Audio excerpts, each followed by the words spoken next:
Lunch box shaming, ಆಕರ್ಷಕ ಊಟದ ಡಬ್ಬದ ಹಿಂದೆ ಅಡಗಿರುವ ಸಾಮಾಜಿಕ ಒತ್ತಡ ಮತ್ತು ಪೋಷಕರ ಪರದಾಟ. ಇಂದಿನ ದಿನಗಳಲ್ಲಿ ಮಕ್ಕಳು ತಮ್ಮ ಊಟದ ಡಬ್ಬದಲ್ಲಿ ವೈವಿಧ್ಯಮಯ ಮತ್ತು ಇನ್ಸ್ಟಾಗ್ರಾಂಗೆ ಒಪ್ಪುವ ಆಹಾರಗಳನ್ನು ನಿರೀಕ್ಷಿಸುತ್ತಿದ್ದು, ಪೋಷಕರು ಲಂಚ್ ಬಾಕ್ಸ್ ಶೇಮಿಂಗ್ ಎಂಬ ಹೊಸ ರೀತಿಯ ಸಾಮಾಜಿಕ ಒತ್ತಡಕ್ಕೆ ಸಿಲುಕಿದ್ದಾರೆ.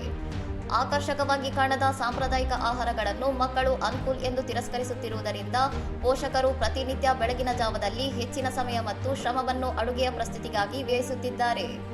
ಕೇವಲ ಸಮಯವಲ್ಲದೆ ಆಕರ್ಷಕ ಬಟ್ಟಲುಗಳು, ವಿಶೇಷ ಕಟರ್ಗಳು ಮತ್ತು ದುಬಾರಿ ಸಂಸ್ಕರಿಸಿದ ಆಹಾರಗಳಿಗಾಗಿ ಪೋಷಕರು ಆರ್ಥಿಕ ಹೊರೆಯನ್ನು ಹೊರುತ್ತಿದ್ದಾರೆ.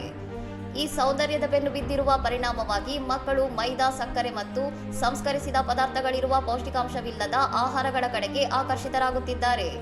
ಇದು ಅವರ ಆರೋಗ್ಯಕ್ಕೆ ಮಾರಕವಾಗುತ್ತಿದೆ. ಶಾಲೆಯ ತರಗತಿಗಳಲ್ಲಿ ನಡೆಯುವ ಸುಂದರ ಊಟದ ಪೈಪೋಟಿಯನ್ನು ನಿಲ್ಲಿಸಿ ಪೌಷ್ಟಿಕಾಂಶಕ್ಕೆ ಪ್ರಾಮುಖ್ಯತೆ ನೀಡುವ ಸಂಸ್ಕೃತಿಯನ್ನು ಮಕ್ಕಳಿಗೆ ಕಲಿಸಬೇಕಾದ ಅನಿವಾರ್ಯತೆ ಪೋಷಕರ ಮೇಲಿದೆ.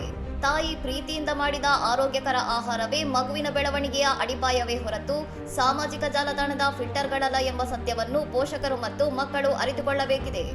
ಇನ್ನಷ್ಟು ಸುದ್ದಿಗಳಿಗಾಗಿ ನೋಡ್ತಾ ಇರಿ ಸೌರಂ ಟಿವಿ.